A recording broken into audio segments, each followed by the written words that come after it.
அஸ்ஸலாமு அலைக்கும் வரஹ்மத்துல்லாஹ்.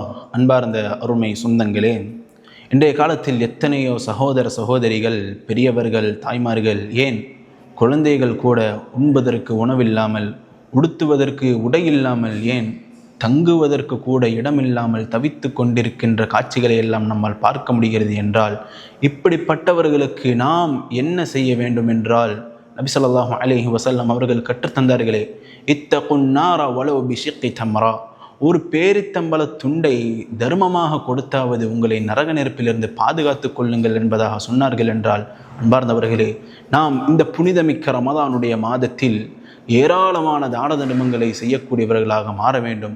நரக நெருப்பிலிருந்து நாம் பாதுகாக்கக்கூடியவர்களாக மாற வேண்டும். சொர்க்கத்தை அடையக்கூடியவர்களாக மாற வேண்டும். அப்படிப்பட்ட பாக்கியத்தை வல்ல ரஹ்மான் நம் அனைவருக்கும் தந்தர் புரிவானாக. அஸ்ஸலாமு அலைக்கும் வரஹ்மத்துல்லாஹி வபரகாத்துஹு.